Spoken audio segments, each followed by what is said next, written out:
Bonjour et bienvenue sur le podcast Suis ton flow. Je suis ravie de vous retrouver une nouvelle fois pour parler des étapes, des grandes étapes que peut connaître une micro-entreprise dans son développement. Mais vous allez voir que ce n'est pas le seul sujet abordé en réalité dans cet épisode, simplement parce que plusieurs fois, j'ouvre des parenthèses pour donner des précisions. Et entre autres, vous verrez qu'à un moment, je parle de choses que j'ai pu lire ou entendre et qui me dérangent. Donc voilà, on ne va pas dire que c'est un coup de gueule, mais des choses qui méritent d'être précisées, clarifiées et bref. Je ne vous en dis pas plus, je vous laisse écouter l'épisode. Bonne écoute!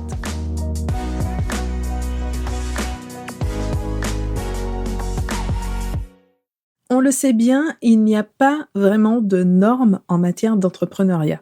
Il y a tellement de modèles différents, que ce soit au niveau du business model, c'est-à-dire la manière même dont l'activité va être conçue, sur quoi repose l'activité, sur quoi repose sa rentabilité. Il y a autant de façons de communiquer en misant sur des médias différents, sur des plateformes ou des réseaux, en portant sa voix unique, etc.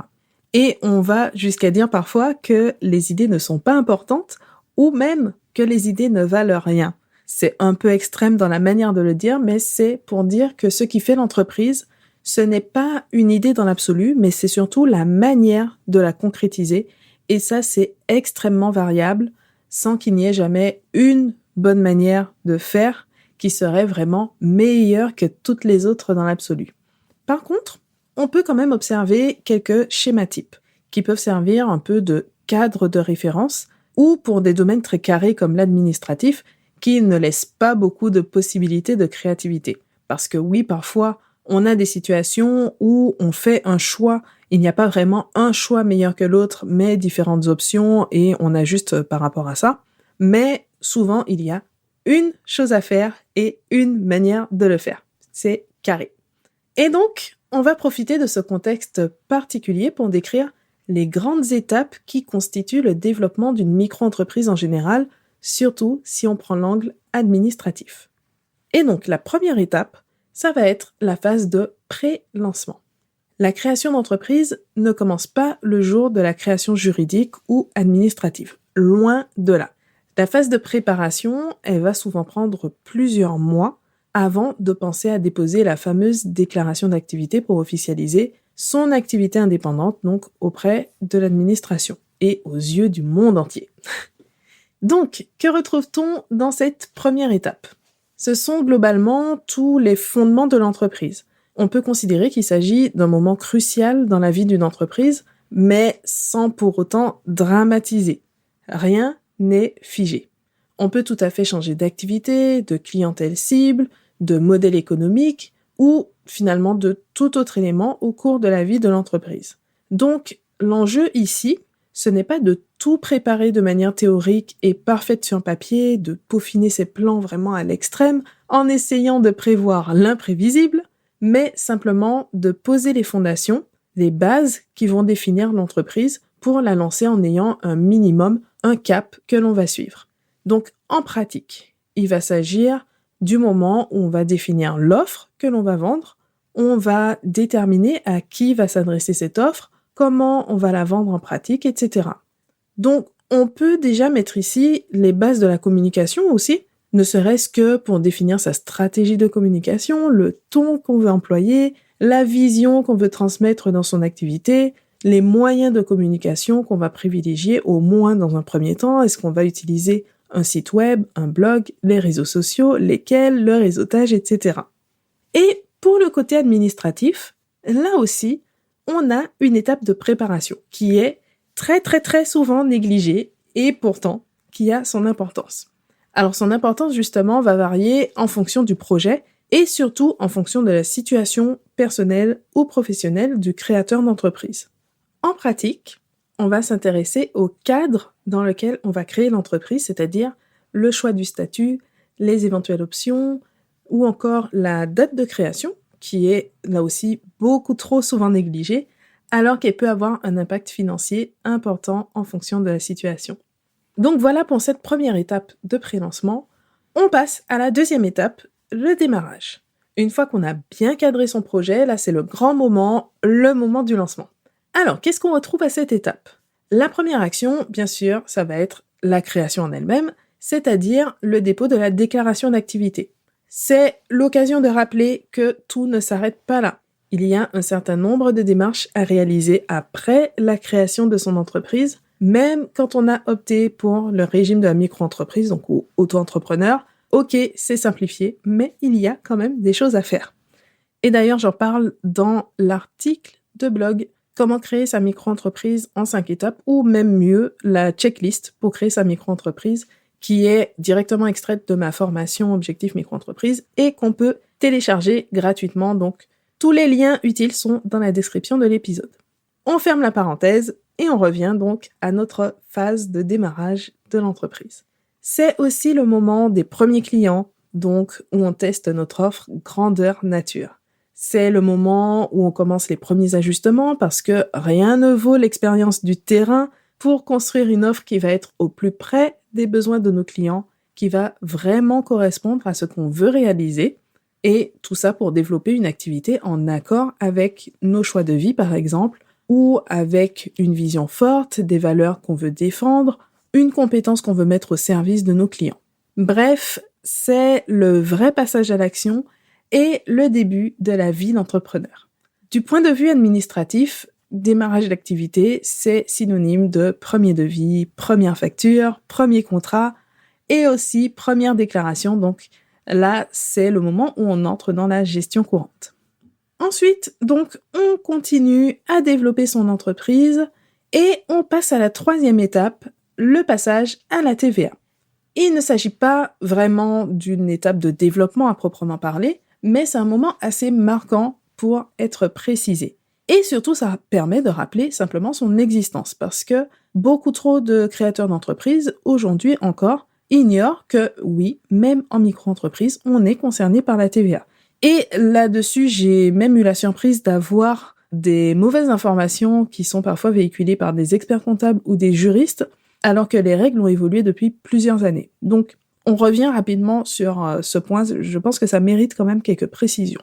On fait un petit bond en arrière pour mieux comprendre. Avant 2018, le passage à la TVA était forcément synonyme de sortie de la micro-entreprise, parce que le seuil de la franchise de TVA, c'est-à-dire le régime qui consiste à ne pas payer, ne pas déclarer, ne pas déduire la TVA, donc on ne s'en préoccupe pas du tout, c'était aussi le plafond de la micro-entreprise. Donc, micro-entreprise voulait dire pas de TVA. Sauf qu'en 2018, le plafond de la micro-entreprise a plus ou moins doublé, sans modifier celui de la franchise de TVA.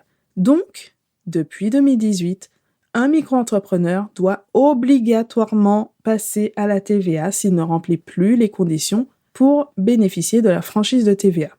Donc ça, c'est la première conséquence. Et l'autre conséquence, c'est que on a aussi la possibilité d'opter pour la TVA tout en restant en micro-entreprise.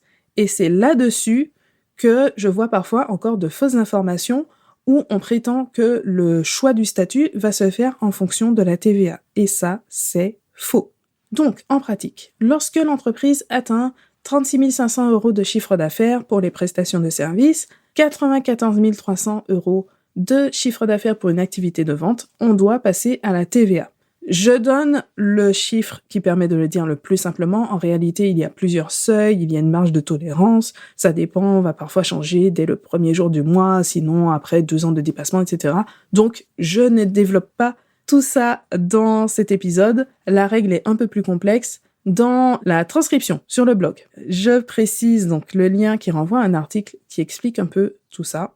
Mais voilà, c'était pour donner un ordre d'idée et un chiffre à retenir. Donc en pratique, ça demande un suivi des ventes et un suivi des dépenses plus rigoureux forcément, et ça entraîne de nouvelles obligations pour pouvoir déclarer la TVA. Donc le passage à la TVA, ça reste un moment à ne pas négliger, et je ne peux que recommander de se tourner vers un expert comptable pour mieux appréhender cette étape ou de se former quand on décide de gérer la TVA seul.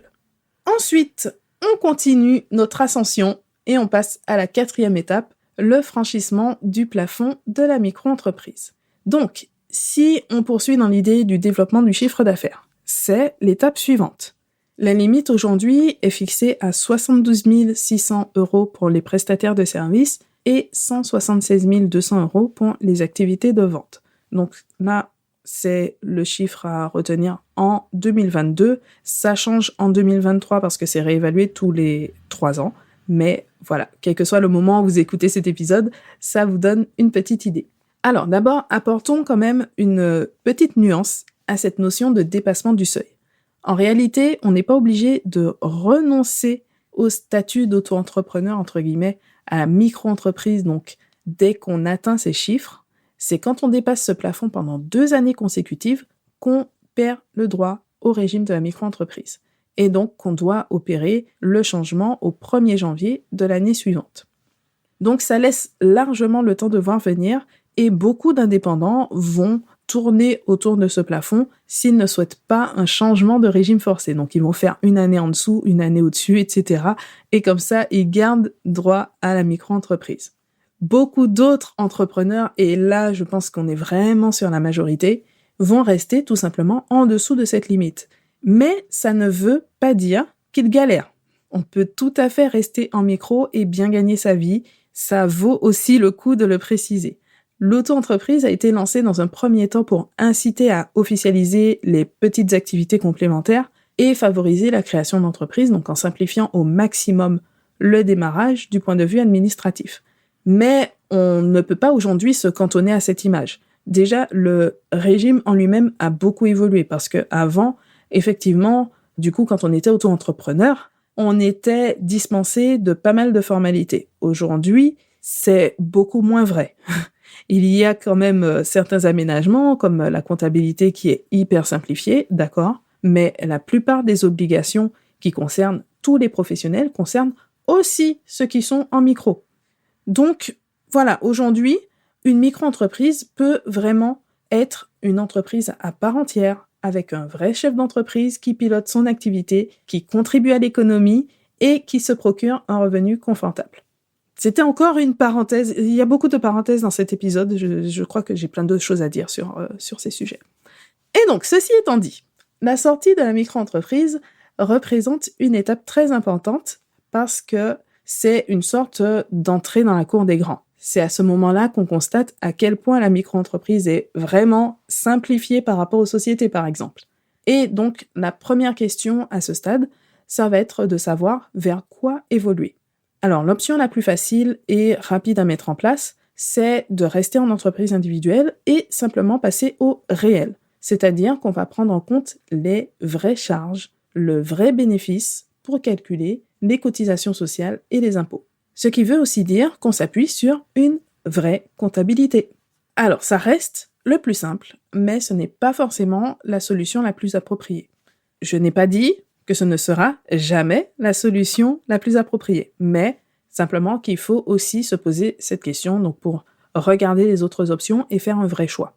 Et donc l'autre option, c'est de fermer sa micro-entreprise, qui, on le rappelle, est une entreprise individuelle en réalité.